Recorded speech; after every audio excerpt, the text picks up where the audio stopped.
الحمد لله رب العالمين والصلاة والسلام على أشرف الأنبياء والمرسلين أما بعد فأعوذ بالله من الشيطان الرجيم من همزه ونفخه ونفثه بسم الله الرحمن الرحيم رب اشرح لي صدري ويسر لي أمري واحلل عقدة من لساني يفقه قولي اللهم انفعنا بما علمتنا وعلمنا ما ينفعنا وزدنا علما فبشر عبادي الذين يستمعون القول فيتبعون أحسنه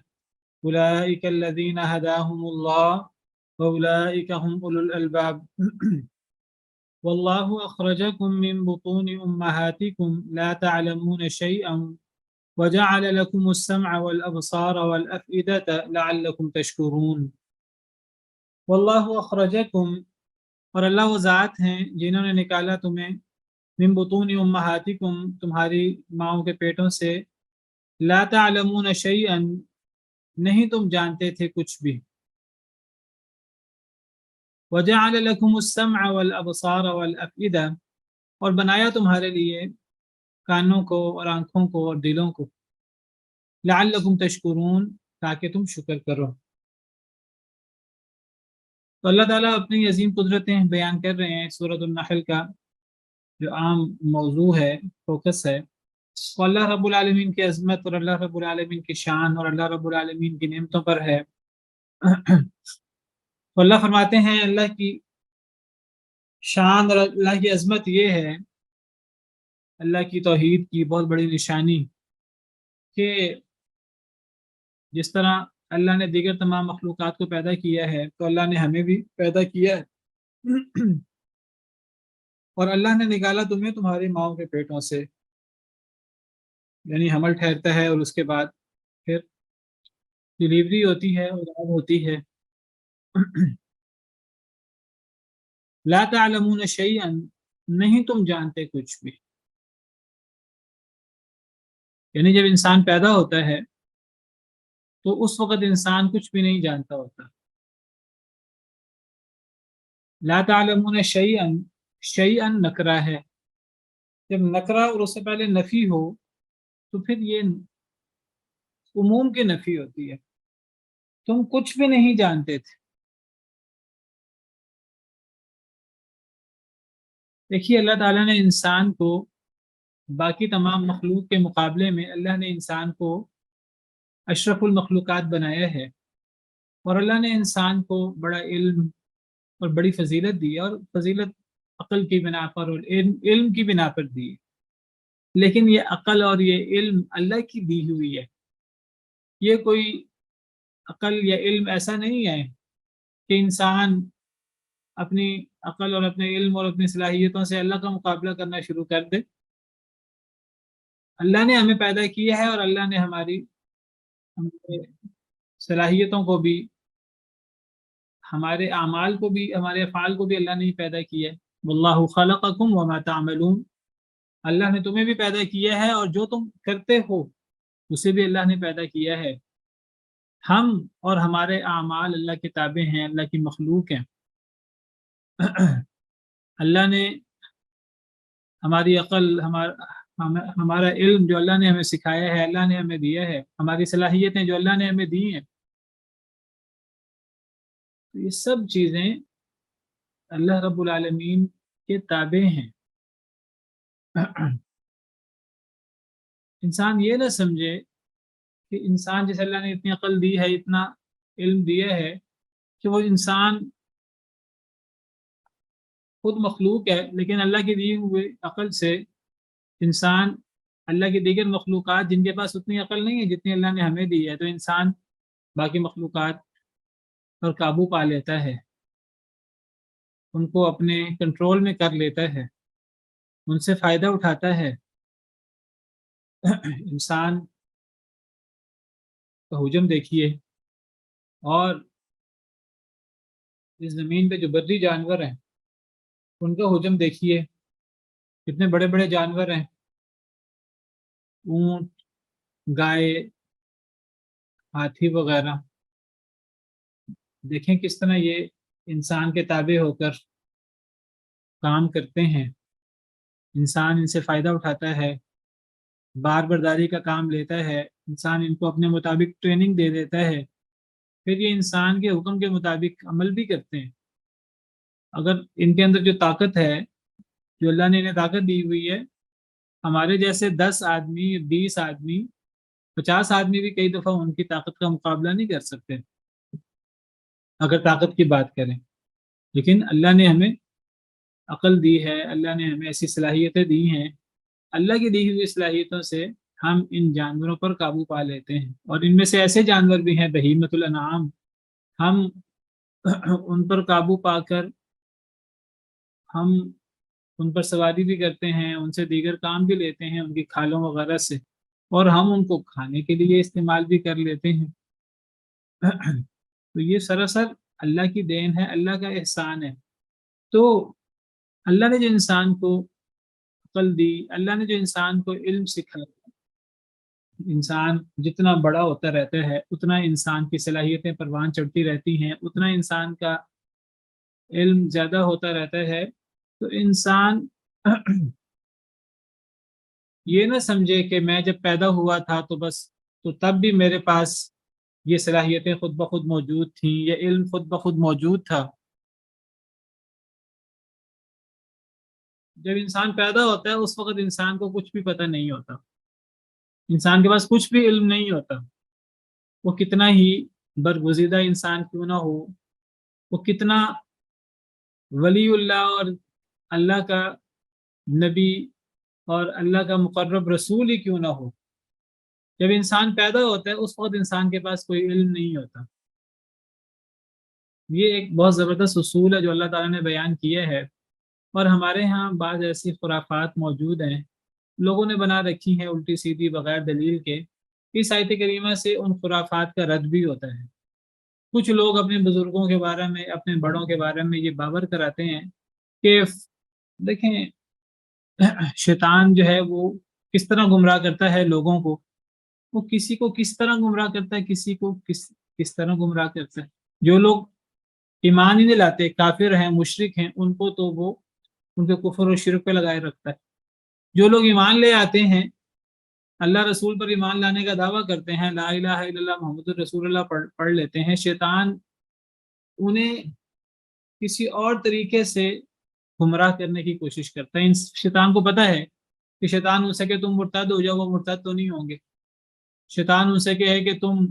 لا الہ الا اللہ محمد الرسول اللہ کی نفی کر دو، تم کو میں اللہ پر ایمان نہیں لاتا، اللہ کے علاوہ اور معبود ہیں، محمد الرسول اللہ صلی اللہ علیہ وسلم پر میں ایمان نہیں لاتا، تو یہ لوگ میری بات نہیں مانیں گے۔ تو پھر شیطان ان کو وسوسہ ڈالنے کی، ان کو بہکانے کی کس طرح کوشش کرتا ہے کہ شیطان ان کے دلوں میں جن لوگوں کی عزت اور عظمت ہے، شیطان ان میں غلو پیدا کر دیتا ہے۔ نبیوں کی ذات میں غلو، اولیاء اللہ کی ذات میں غلو۔ دیکھیے نبیوں کی عزت تکریم کرنا اور نبیوں کے ساتھ محبت کرنا یہ ہمارے ایمان کا حصہ ہے۔ اسی طرح اللہ کے ولی، علماء، ان کا بڑا مقام ہے، ان کا مقام پہچاننا،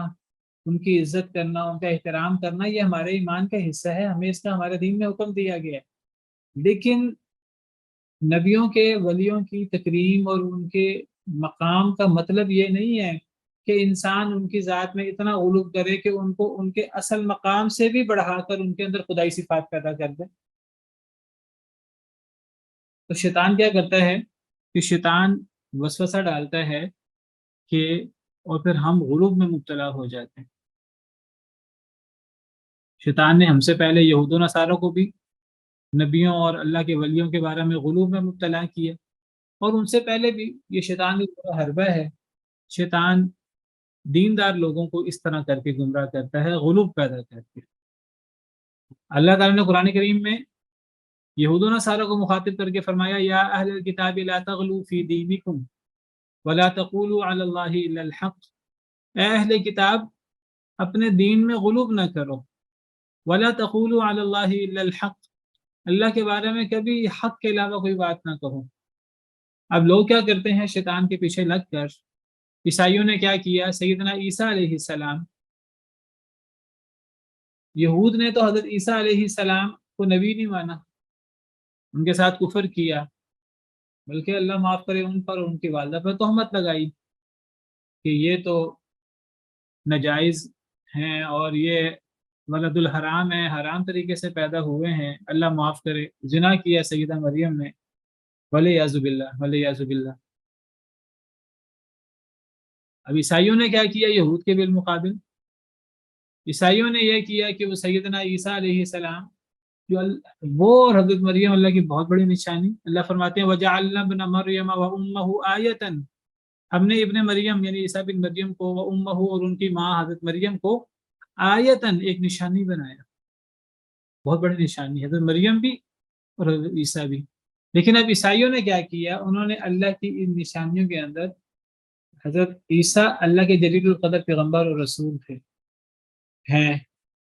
دوبارہ آئیں گے قرب قیامت، اللہ نے آسمانوں پہ اٹھایا ہوا۔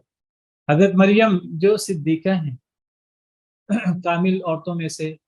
ایک عظیم ترین خاتون ہیں، اللہ کی برگزیدہ بندی ہیں، تو عیسائیوں نے ان کی ذات میں غلو کر کے ان میں خدائی صفات پیدا کر دی، ان کو معبود سمجھنا شروع کر دیا، ان کو اللہ سمجھنا شروع کر دیا، ان کے اندر خدائی صفات پیدا کر دی۔ اللہ تعالیٰ قیامت کے دن پوچھیں گے عیسائیوں سے، بلکہ اللہ تعالیٰ حضرت عیسیٰ سے پوچھیں گے وَإِذْ قَالَ اللَّهُ يَا عِيسَى ابْنَ مَرْيَمَ أَأَنْتَ قُلْتَ لِلنَّاسِ اتَّخِذُونِي وَأُمِّيَ إِلَٰهَيْنِ مِن دُونِ اللَّهِ، اور جب اللہ تعالیٰ کہیں گے اے عیسیٰ بن مریم، کیا آپ نے لوگوں سے کہا تھا کہ مجھے اور میری ماں کو اللہ کے علاوہ معبود بنا لو، دو معبود بنا لو؟ حضرت عیسیٰ کہیں گے اے اللہ میں نے تو نہیں کہا، اے اللہ آپ پاک ہیں، ہم یہ بات کہہ بھی کیسے سکتے ہیں؟ کوئی نبی، کوئی رسول، وہ اللہ کی طرف لوگوں کو بلانے والا ہوتا ہے، وہ لوگوں کو اللہ کی عبادت کی دعوت دیتا ہے، وَدَاعِيًا إِلَى اللَّهِ،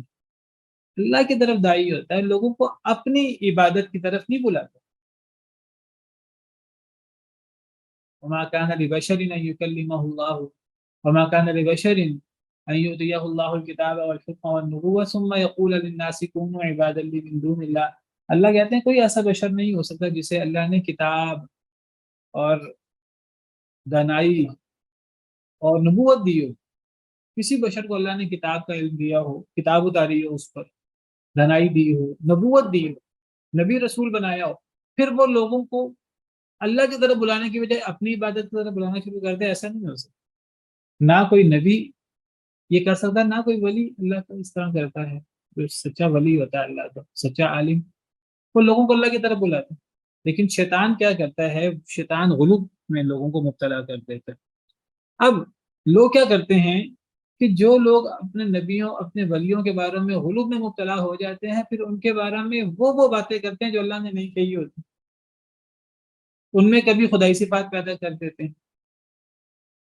کبھی ان میں وہ صفات پیدا کر دیتے ہیں، ان چیزوں کا دعویٰ کرتے ہیں جو اللہ نے نہیں بیان کی۔ اب کچھ لوگ اپنے بزرگوں کے بارے میں کہتے ہیں ہمارے بزرگ تو ماں کے پیٹ سے حافظ قرآن پیدا ہوئے۔ اب کئی لوگوں نے اپنے بزرگوں کے بارے میں یہ دعویٰ کیا ہے، ایک وجود میں 40 نہیں، میں بات کر رہا ہوں یہ جو اس آیت کریمہ کا موضوع ہے، اللہ تعالیٰ فرماتے ہیں کہ اللہ نے تمہیں اے انسان، سب انسان اس میں شامل، اللہ نے تمہیں پیدا کیا، تمہارے ماؤں کے پیٹوں سے تمہیں نکالا، تمہیں پیدا کیا، لا تعلمون شیئا، تم کچھ نہیں جانتے تھے۔ یہ ایک عام آیت ہے، ایک اصول ہے کہ کوئی بھی انسان جب پیدا ہوتا ہے، چاہے وہ بعد میں نبی بنے، رسول بنے، وہ اللہ کا ولی بنے، کوئی جلیل القدر شخصیت بن جائے، علم کے بڑے مقام پر فائز ہو جائے، جب وہ پیدا ہوتا ہے تو اس سے اس وقت کچھ بھی علم نہیں ہوتا۔ لا تعلمون شیئا، شیئا میں نے کہا ہے کہ یہ نکرہ ہے اور پیچھے نفی ہے، جب نفی کے سیاق میں نکرہ آئے تو اس سے عموم کی نفی ہوتی ہے، تم کچھ بھی نہیں جانتے تھے۔ ایک بڑی مثال ہے، مجھے آپ درست بھی کر سکتے ہیں اگر میں غلط کہہ رہا ہوں، وہ یہ ہے کہ امام مہدی جو آئیں گے انہیں بھی معلوم بھی ہوگا کہ وہ اینڈ پہ جا کے کہ ان کو وہ امام مہدی بننے والے ہوتے ہیں، وہ تو بڑے ہونے پر بات ہے نا، وہ تو بڑے بھی ہو جائیں گے، انہیں پتہ نہیں ہوگا کہ مجھے اللہ نے بطور امام مہدی چننا ہے، انہیں پتہ نہیں ہوگا، وہ تو ایک رات اللہ ان کی اصلاح کریں گے، تو تو اسی طرح نبیوں کو بھی نبی بننے سے پہلے نہیں پتا ہوتا، علم غیب نہیں ہوتا کہ ہم نبی بنیں گے، اللہ ہمیں بطور نبی اور رسول چن لیں گے، نبیوں کو بھی نہیں پتا ہوتا۔ اللہ تعالیٰ نے قرآن کریم میں صراحت سے فرمایا ہے کہ وَكَذَلِكَ سورہ شورہ کی سیکنڈ لاسٹ آئی تھا، سورہ شورہ 25ویں پارے میں، وَكَذَلِكَ أَوْحَيْنَا إِلَيْكَ رُوحًا مِّنْ أَمْرِنَا، اے نبی صلی اللہ علیہ وسلم ہم نے آپ کی طرف اپنے حکم سے روح کو نازل کیا ہے، روح سے مراد وحی۔ مَا كُنْتَ تَدْرِي مَا الْكِتَابُ وَلَا الْإِيمَانُ، آپ نہیں جانتے تھے کتاب کیا ہوتی ہے، ایمان کیا ہوتا ہے، آپ کو نہیں پتا تھا۔ وَلَكِنْ جَعَلْنَاهُ نُورًا نَهْدِي بِهِ مَن نَّشَاءُ مِنْ عِبَادِنَا، لیکن ہم نے اسے نور بنایا جس کے ذریعے ہم ہدایت دیتے ہیں اپنے بندوں میں سے جسے ہم چاہتے ہیں۔ تو نبی صلی اللہ علیہ وسلم کو نبی بننے سے پہلے نہیں پتا تھا کہ آپ اللہ کے نبی اور اللہ کے رسول بنیں گے، اور آپ پر اللہ تعالیٰ اپنی جلیل القدر، اپنی عظیم مرتبت کتاب نازل فرمائیں گے، آپ کو نہیں پتا تھا۔ ایک اور جگہ پر اللہ قرآن میں فرماتے ہیں وَمَا كُنْتَ تَرْجُو أَن يُلْقَى إِلَيْكَ الْكِتَابُ إِلَّا رَحْمَةً مِّن رَّبِّكَ، آپ کو امید نہیں تھی نبی بننے سے پہلے أَن يُلْقَى إِلَيْكَ الْكِتَابُ کہ آپ پر کتاب ڈالی جائے گی، آپ پر کتاب وحی کی جائے گی، آپ کو امید نہیں تھی، آپ کو نبی بننے سے پہلے نہیں پتا تھا اس بات کا۔ إِلَّا رَحْمَةً مِّن رَّبِّكَ، مگر سراسر اللہ کی طرف سے رحمت اور انعام۔ اللہ نے آپ کو نبی بنایا، اللہ نے آپ کو رسول بنایا، اللہ نے آپ پر عظیم کتاب نازل فرمائی، آپ کو نہیں پتا تھا کہ اللہ آپ کو نبی بنائیں گے، رسول بنائیں گے، اللہ آپ پر کتاب نازل کریں گے۔ کتنی واضح آیت ہے قرآن۔ وَمَا كُنْتَ تَرْجُو أَن يُلْقَى إِلَيْكَ الْكِتَابُ،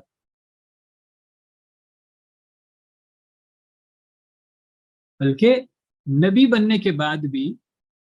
نبی بننے کے بعد بھی آپ کو ہر چیز کا علم نہیں تھا۔ جو اللہ آپ پر وحی کرتے تھے آپ کو اس بات کا علم ہو جاتا تھا، اور جو اللہ وحی نہیں کرتے تھے آپ کو اس کا علم نہیں ہوتا تھا۔ جو اللہ چاہتے تھے، اب فرشتے ہیں، ان کو اتنا ہی پتا ہے جتنا اللہ نے انہیں بتایا ہے۔ جب فرشتوں کے سامنے اللہ نے رکھا کہ میں انسان کو پیدا کرنے والا ہوں، فرشتوں نے کہا انسان کو پیدا کرنے کی کیا ضرورت ہے؟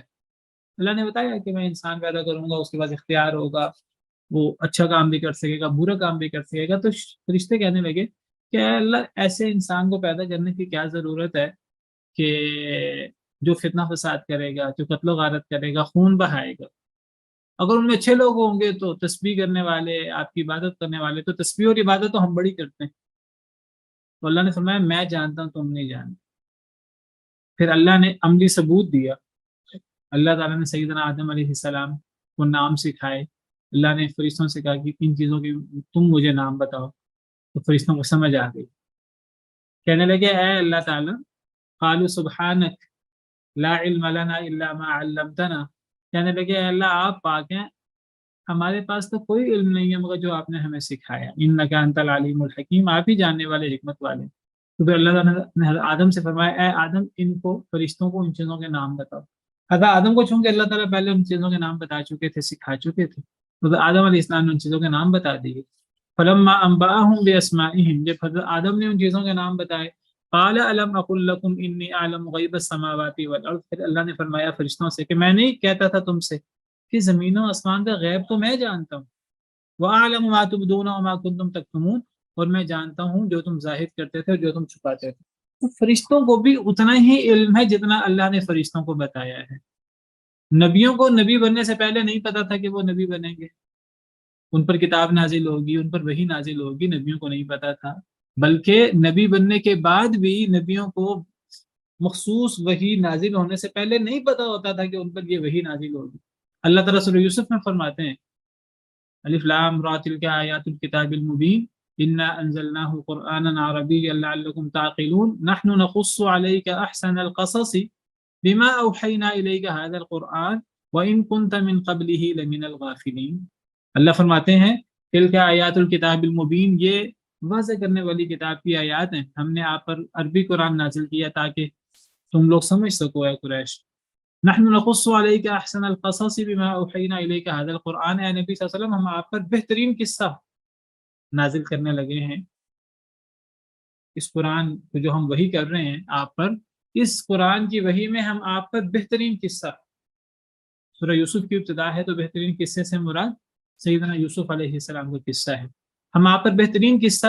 بیان کرنے لگے ہیں۔ وَإِن كُنْتَ مِن قَبْلِهِ لَمِنَ الْغَافِلِينَ، اور یقیناً آپ تھے اس سے پہلے اس قصے سے غافل. یعنی نبی بننے کے بعد جب تک اللہ تعالیٰ نے سیدنا یوسف علیہ السلام کا تفصیلی قصہ نہیں بیان کیا تو نبی کریم صلی اللہ علیہ وسلم کو اس قصے کا نہیں پتا تھا. نبی بننے کے بعد بھی نہیں پتا تھا. سیدنا نوح علیہ السلام کا قصہ اللہ نے تفصیلی بیان کیا، ان کے بیٹے کا، کیسے کشتی بنائی انہوں نے، کیسے اس کشتی میں انہوں نے سب لوگوں کو سوار کیا. اپنے بیٹے سے کہا وہ بھی آ جائے، بیٹا نہیں آیا. اللہ تعالیٰ نے پھر حضرت نوح علیہ السلام نے اللہ سے دعا کی ہے، اللہ تعالیٰ آپ نے تو وعدہ کیا تھا کہ آپ کے گھر والے سوار ہوں گے. اللہ ناراض ہوئے حضرت نوح علیہ السلام سے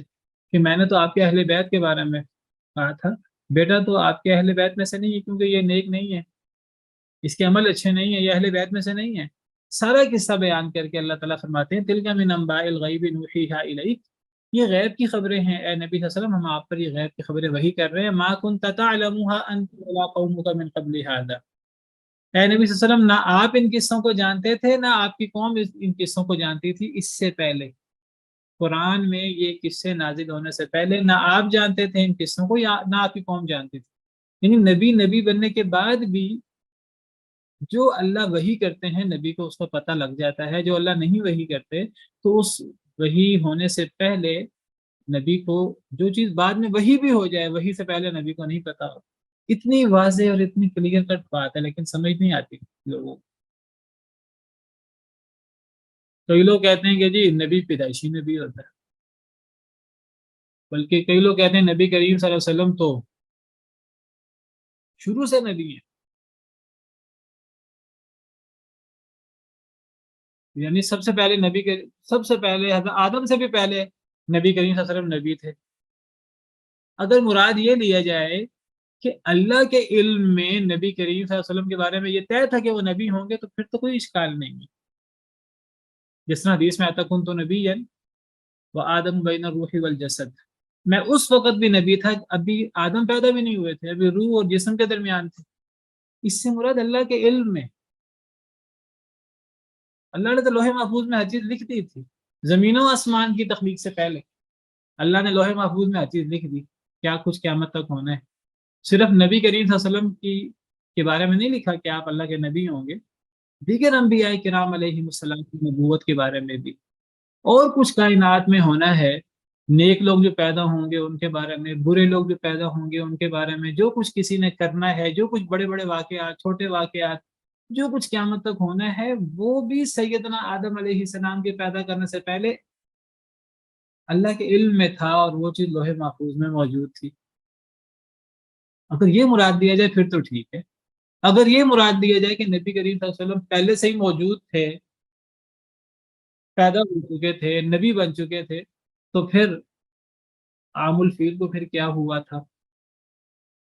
پھر وہ جو کہتے ہیں کہ جی جس سال وہ ابرہہ نے خانہ کعبہ پر حملہ کیا تھا اور پھر وہ ہاتھی والوں کو اللہ نے ابابیلوں کے ذریعے ہلاک کیا تھا اور پھر اس سال نبی کریم صلی اللہ علیہ وسلم پیدا ہوئے تھے اور پھر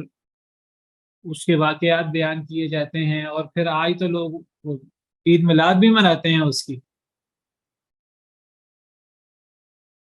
ایک طرف تو وہ عید میلاد منا رہے ہیں اپنی طرف سے اور ایک طرف وہ کہتے ہیں کہ نبی کریم صلی اللہ علیہ وسلم جو ہے وہ تو پہلے سے ہی سب سے پہلے تو آپ پیدا ہوئے تھے اور سب سے پہلے تو آپ نبی تھے. اور عجیب و غریب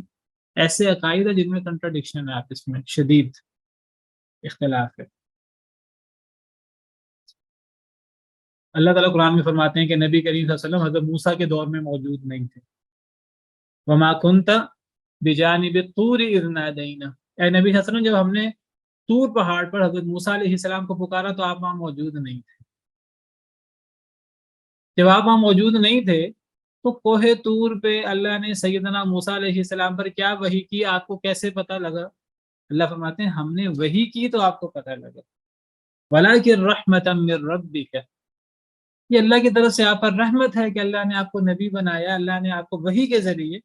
قرآن میں اللہ نے وحی کی تو اللہ نے بتایا ہے کوہ طور پہ اللہ نے حضرت موسیٰ علیہ السلام سے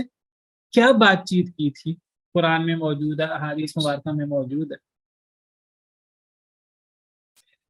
تو یہ تو نبیوں کی بات ہے اور نبیوں پر وحی کی بات ہے. لوگ تو نبی چھوڑیں، لوگ تو ولیوں کے بارے میں اور اپنے پیروں فقیروں کے بارے میں لوگوں نے عجیب و غریب عقائد بنا رکھے ہیں، ایسے عقائد جن کا کتاب و سنت میں کوئی تصور موجود نہیں ہے، کوئی دلائل موجود نہیں ہے، بلکہ کتاب و سنت ان کے سبھی خلاف ہیں، لیکن لوگ دعوے کر دیتے ہیں جو دعویٰ کرنا ہے۔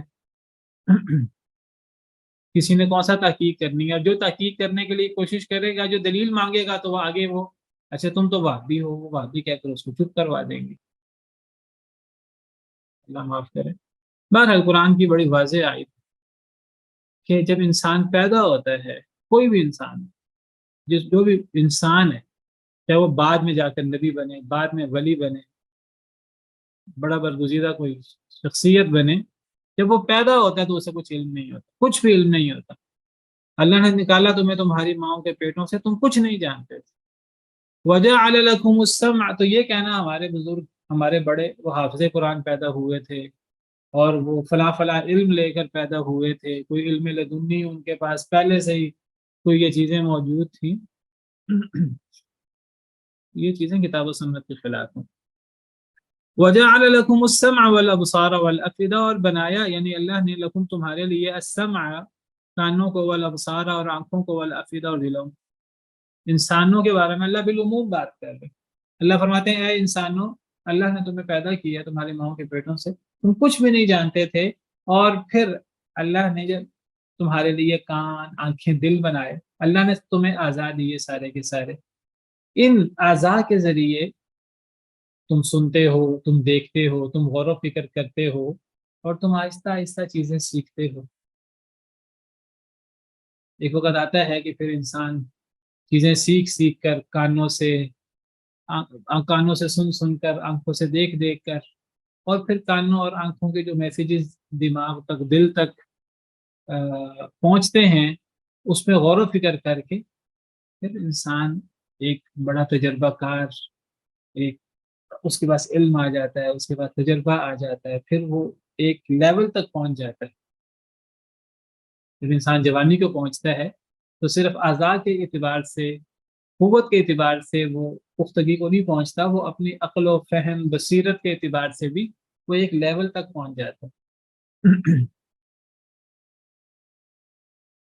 یہ عروج جو ہے، جو آہستہ پیدا ہوتا کچھ بھی نہیں، آہستہ آہستہ انسان جسمانی طور پر بھی طاقتور ہو رہا ہے، اور انسان جو ہے وہ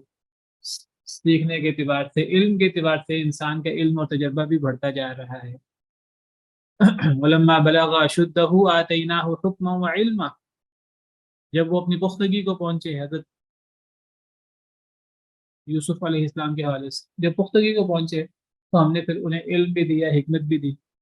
اچھا پھر وہ آہستہ آہستہ پھر جسمانی اعضاء میں بھی کمزوری آتی ہے، پھر وہ آہستہ آہستہ کمزوری آتی ہے، پھر ایک وقت آتا ہے کہ انسان فوت ہو جاتا ہے، اللہ کے پاس چلا جاتا ہے، پھر قیامت کے دن دوبارہ انسان دوبارہ زندہ ہوگا۔ تو اللہ تعالیٰ اپنے احسانات یاد دلا رہے ہیں کہ انسان کو وجود اللہ نے بخشا ہے۔ جب اللہ نے انسان کو پیدا کیا تو اس کو انسان کچھ بھی نہیں جانتا تھا، اور پھر انسان کو سارے اعضاء اور ساری صلاحیتیں یہ اللہ کی دین ہے۔ کان، آنکھیں اور دل اللہ نے دیے ہیں۔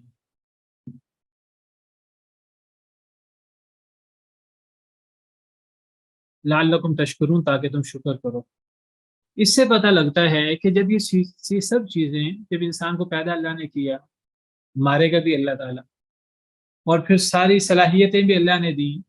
انہی صلاحیتوں کی وجہ سے انسان آہستہ آہستہ طاقتور ہوتا رہتا ہے، علم و تدبر کے اعتبار سے، تجربے کے اعتبار سے بھی ایک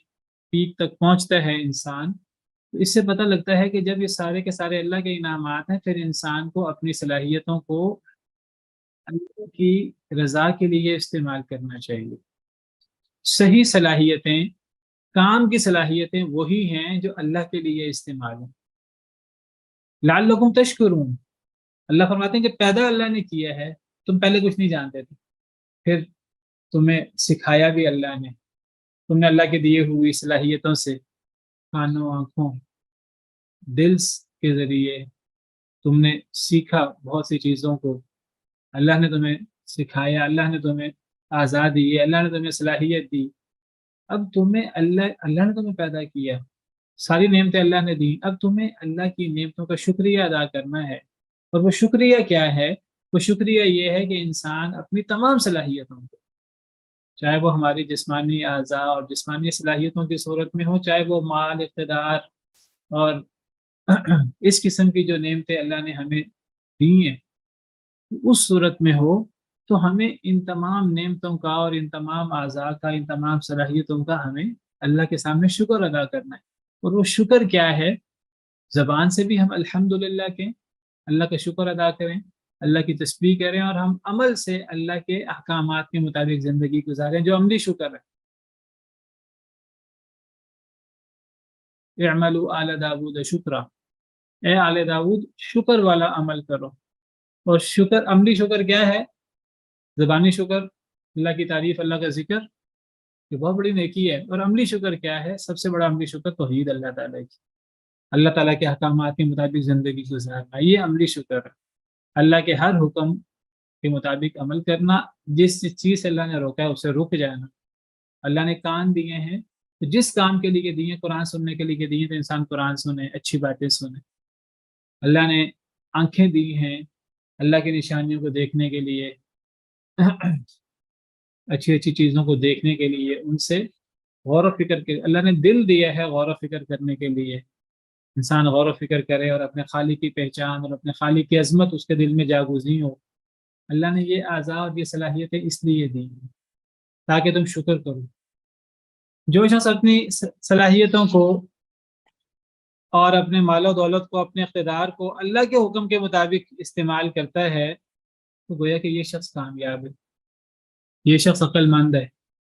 اس شخص نے اللہ کی دی ہوئی زندگی اور اللہ کی دی ہوئی صلاحیتوں سے فائدہ اٹھایا۔ اور جو شخص اپنی صلاحیتوں کو، اپنے کان، آنکھیں، دل اور اپنا مال و دولت، دیگر صلاحیتیں جو اللہ نے دی ہیں، ان کو اللہ کے حکم کے مطابق اللہ کے دین کے لیے استعمال نہیں کرتا، یہ سمجھیے کہ اس کے پاس وہ چیزیں نہیں ہیں۔ اگر ایک بندہ اپنے کان کو اللہ ہدایت سننے کے لیے، قرآن سننے کے لیے استعمال نہیں کرتا تو سمجھیے وہ بہرا ہے۔ اگر ایک بندہ اپنی آنکھوں کو اللہ کی قدرتیں، اللہ کی نشانیاں دیکھنے کے لیے اور اللہ کی نشانیوں پر غور کرنے کے لیے نہیں استعمال کرتا تو سمجھیے کہ وہ اندھا ہے، قرآن نہیں پڑھتا ان آنکھوں سے۔ اگر ایک شخص جو ہے وہ اپنے دل کو اللہ کے لیے غور و فکر کرنے پر نہیں لگاتا، اللہ کی نشانیوں میں غور و فکر کرنے پر نہیں لگاتا تو سمجھیے وہ بے وقوف ہے، اس سے بڑا جاہل اور اس سے بڑا پاگل کوئی نہیں ہے۔ کسی کے پاس مال ہے، اگر وہ مال کو اللہ کے حکم کے مطابق نہیں کماتا اور اللہ کے حکم کے مطابق نہیں تقسیم کرتا، سب سمجھیے اس سے بڑا غریب کوئی نہیں ہے، اس سے بڑا ٹٹپونجیا کوئی نہیں ہے۔ اگر کوئی اپنے اقتدار کو اللہ کے دین کے غلبے کے لیے استعمال نہیں کرتا تو سمجھیے اس کے پاس کوئی اقتدار نہیں ہے۔ تو یہ ساری صلاحیتیں اللہ نے ہمیں دی ہیں اللہ کے دین پر عمل کرنے کے لیے، اللہ کے احکامات کے مطابق زندگی گزارنے کے لیے۔ حدیث مبارکہ میں آتا ہے،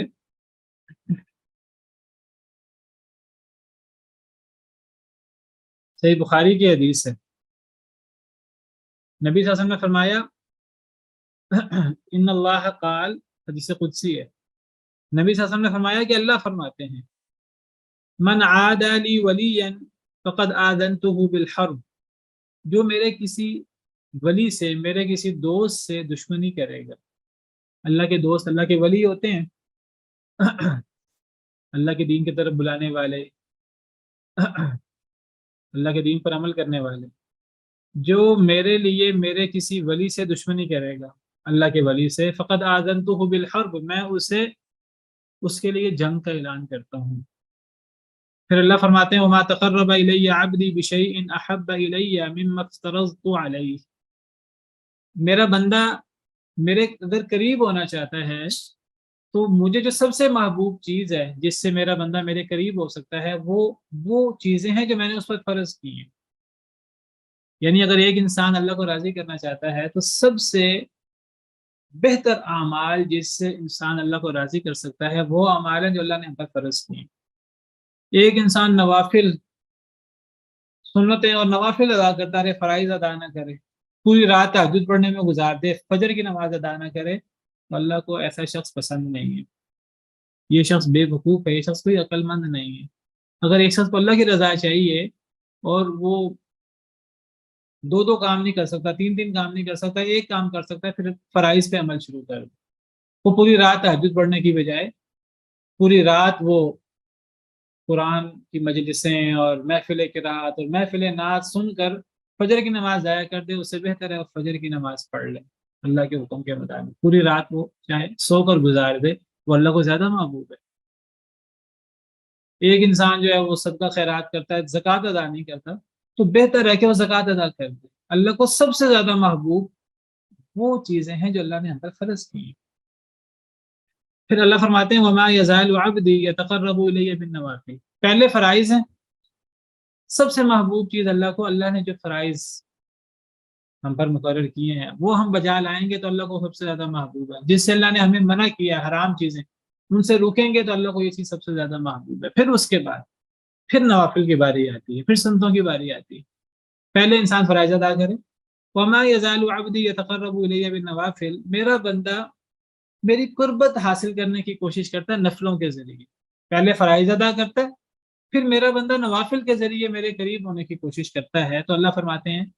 کہ پھر جو بندہ فرائض ادا کرے اللہ کو اچھا لگتا ہے، پھر وہ بندہ فرائض کے بعد نوافل ادا کرتا ہے، اللہ فرماتے ہیں میں ایسے شخص سے محبت شروع کر دیتا ہوں،